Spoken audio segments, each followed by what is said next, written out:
Live from downtown Detroit, home of WDIV and Click on Detroit, Local 4 News at 6 starts now. Faces of the crisis, nurses are getting very candid about fighting COVID-19 on the front lines. And a prominent pastor who's tested positive is talking about the decision he wishes he'd made differently.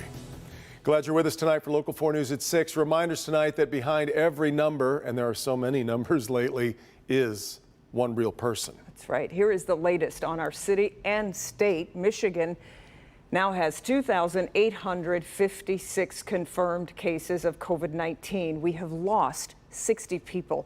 Beaumont Health says they are now caring for 650 COVID-19 patients. They've started transferring some of those patients between sites and are temporarily closing the Wayne Emergency Room to allow more COVID-19 patients in.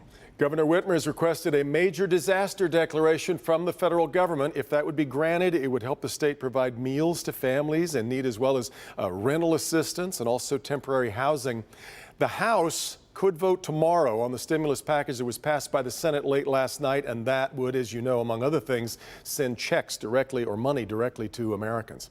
Now, one of the most prominent religious leaders in Detroit has tested positive for coronavirus, and he's asking for prayers to get through it. The Reverend Horace Sheffield III recently traveled to New York City on business.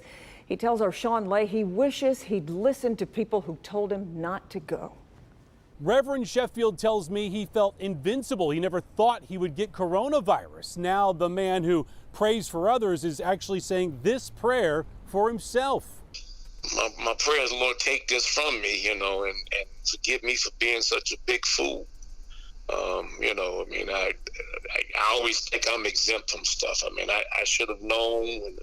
I was told by so many people not to go to New York, not to go. From his bed at home and in a lot of pain, the Reverend Horace Sheffield is worried. He's tested positive for coronavirus. He's 65, has diabetes and other health issues, and he's lost 20 pounds. I pray for people all the time, but I was praying for myself. I had to go to the office yesterday just to drop something off, and I just felt extremely weak, just totally besieged by something. So, who knows? Sheffield made that stop at his office before he got his positive test back. He believes he got coronavirus in New York. He was there 2 weeks ago for a meeting with Al Sharpton that he did not want to miss. Walking out of that meeting March 12th, he says every bit of strength left his body. In hindsight, I shouldn't have gone. I went right into the heart of it. Still, it took his wife, a nurse practitioner, to convince him to go to a drive-up testing site March 16th. It took 10 days to get the results. Even in those 10 days, he felt sick, but still felt invincible. He never thought coronavirus would threaten his life. People have died, so, and I'm not out of the woods yet either. The Reverend tells me he tried his best to self-quarantine while he was waiting for those test results, but still came in contact with family and a co-worker. All of them are now getting tested. In Detroit, Sean Lay, Local 4. Yeah, 10 days, I know. All right, these folks now worry about carrying this virus home. They can't hug their families when they need it most. Those are just some of the brutally honest messages that nurses are now putting out on social media. Many are working around the clock with little to no sleep and limited supplies as well. They're scared, and they are asking everyone to do their part. Resources are very slim. We have no medications to keep these patients even ventilated, let alone ventilators. Medications like fentanyl or propofol that would keep a patient sedated while they're intubated, we're out of. We're out of Tylenol. We're out of Tylenol. Mary McDonald posted this chilling viral video on Instagram. She works as a nurse in Oakland County, and she wants everyone to know that this is far from over. Please heed my advice and stay home. Stay home with your loved ones. Don't go out. Don't go to the grocery store. Don't go through the drive-thrus. Don't do anything that could put you at risk to have to see me at the end of the tunnel. I'm telling you, it's not worth it, and I don't know what I can do to save people anymore. And if you do see her at the end of that tunnel, it's not a guarantee that she will actually be there. We are literally making life and death decisions for people. And if I'm being super honest, I didn't choose nursing or the healthcare field to not help people. And that's exactly what the choices are that they're giving us. They're giving us no choice but to help only the people that they think that can survive. Mary ended her 7-minute video with a message of hope and caution. We're in this together. We're going to fight this as hard as we can. And if everyone does their part, I think that we'll come out victorious. But consider donating supplies if you have them at home, and stay home. You can hear it in her voice. Oh, it's an act of courage right now for a lot of people to go to work. They are really our heroes in this. The lack of PPE has doctors and nurses both reusing masks intended to be used, as you just heard there, really just once. Right. A local group of doctors thought there might be a way to sterilize those masks. Dr. Frank McGeorge is back with a look at their research and the impact it could have. Doc. Well, Devin and Kimberly, a team of dermatologists at the Henry Ford Health System realized that their expertise with UV light might be helpful in easing the shortage of PPE. And today, their research is being published in hopes of giving others a model for safely reusing certain masks. We came together and looked at what could we do to understand using light, specifically UVC light, to allow us to repurpose personal protective equipment. Using this machine, Henry Ford dermatologist Dr. Iltifat Hamzavi explains what started as an idea just last Friday became a reality at warp speed, thanks to a partnership with an Ohio-based company called Davalin. We use phototherapy equipment in our offices all the time to treat skin diseases. Well, Davalin was able to repurpose their devices, put in UVC lamps. Then we brought it to Detroit and we tested it against actual masks. Drawing on previous research, and we're able to show that we can keep the integrity of the mask, we can kill the virus, and then the healthcare worker can reuse it. One important caveat: not all masks perform the same. You can irradiate all masks at least once, but some masks you can go 7, 8, 9 times and still be okay. So you really have to be clear about which mask you're using, and you also have to be very clear about which light system you're using to irradiate the mask and clear the virus. And it's not something you can do at home. You can't take a nail salon's UV lamp and use it in your house and expect to kill the virus. So there's a lot of photomedicine that's behind this. But they hope it can help those on the front lines. We're really trying to show that our nurses, our docs, our PAs, our nurse practitioners, our staff in the ICUs, in the ERs, that we got their back, and we have allowed the very best minds of photomedicine to create a protocol within 4 days that usually takes about 2 years to do. Yeah, so the study is being published in the Journal of the American Academy of Dermatology. The researchers are sharing their initial findings and their protocol as they're developing it, along with a manual and a how-to video. They are doing additional testing, but they say that this is something that other hospitals can start replicating, frankly, tomorrow. Back to you. Love that Detroit ingenuity for sure. Okay, Doc, thanks. Well, anxious to get back to business, the auto companies are looking to see a little bit of light at the end of the tunnel. Today, Ford became the first to announce startup dates. Local 4 business editor Rod Maloney is live tonight at the Dearborn truck plant, where those plans are getting a less than cheery response from the United Auto Workers. Rod. As you might expect, Kimberly. Now, the president's trying to be optimistic here, and he says that he thinks that he'd like to see the economy back up on its feet by Easter Sunday, which is April 12th. Well, Ford and then later in the day, Fiat Chrysler announced that they'd like to get some of their plants up and running 2 days after that.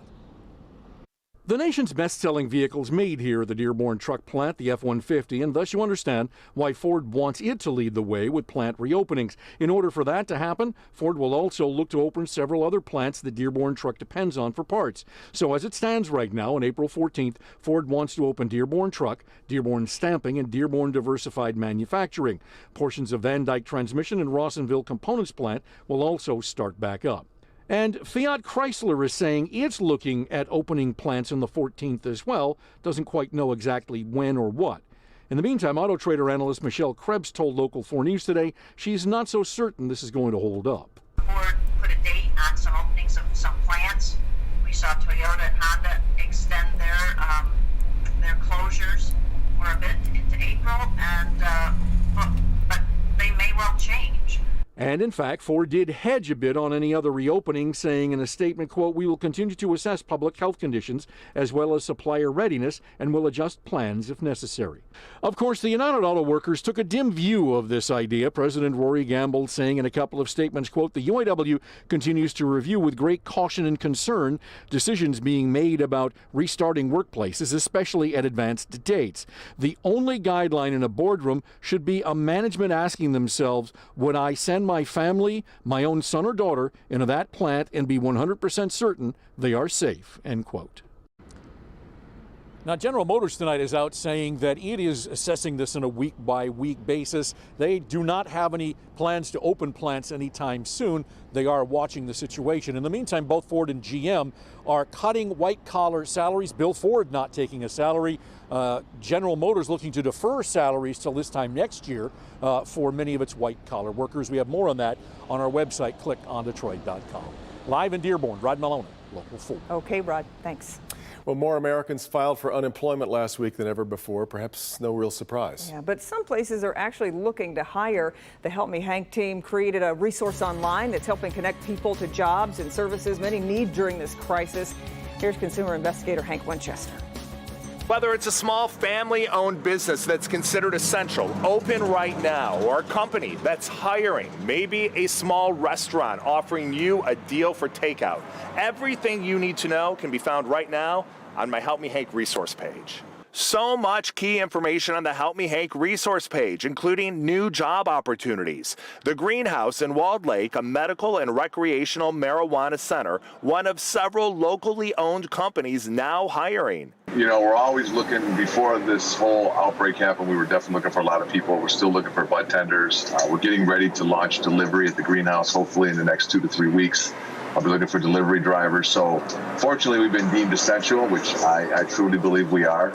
So it is an opportunity to get some more staff members. As for restaurants, we have the full list of those offering discounts and takeout options. In fact, Slows to Go, Zingerman's, Wahlburgers, Royal Oak, and Roadside Bar and Grill offering free meals to doctors, nurses, all hospital employees. This courtesy of Matthew and Kelly Stafford, the Lions quarterback and his wife, working to help those helping so many others right now. And if you would like your information added to my resource page, get in touch with me. You can email me directly at helpmehank@wdiv.com. I'm Hank Winchester. Help Me Hank. All right, Hank, when you're out and about, walking the dog or just trying to get some fresh air right now, you might come across something like this. The chalk writing, it's a little bit faded, but it says, "Stay home, stay safe, stay healthy." And as Tim Pamplin shows us, it's part of a movement to spread positivity in a time of crisis. As I've been driving around the last few days, I've noticed lots of messages of hope, inspiration, encouragement. Right now we need those messages. And in one sleepy subdivision in Plymouth, 7-year-old Charlotte is getting in on the act. I wanted to show kindness when they walk by to our neighborhood. Charlotte and her camera-shy younger brother have spent the last few days creating inspiration on the sidewalk out front of their home. I'm doing this because our motto at my school is be safe, be kind, be responsible, and I wanted to show kindness. Charlotte says it helps her pass the time, and sometimes she's a little sad. I can't go to their house or anything, so I miss my friends, I miss my teacher. She says she gets lost in the chalk work, and her feeling of sadness turns into a feeling of joy, a feeling of giving. Be a pineapple, stand tall, be sweet, wear a crown. And I think Charlotte's efforts of cheering up her neighborhood one sidewalk at a time. Well done, Charlotte. You're an absolute superstar. That's the scene in Plymouth today. Tim Pamplin, Local 4. Oh, I love it. We need more people like Charlotte. And the contribution of the camera-shy brother Little brother, as well, that's right. which is sweet. All right, well, most of that chalk will be washed away soon. Let's check in with Ben. Yeah, guys, looks like it. We'll just hear the pitter-patter of the drops on the windows tonight. Pretty light stuff, but we got a lot more rain coming this weekend. We'll check it all out for you next. It was supposed to be a $25,000 check to get the word out about the U.S. Census. Clinton Township has an entirely different idea how hot dogs and paperwork go hand in hand.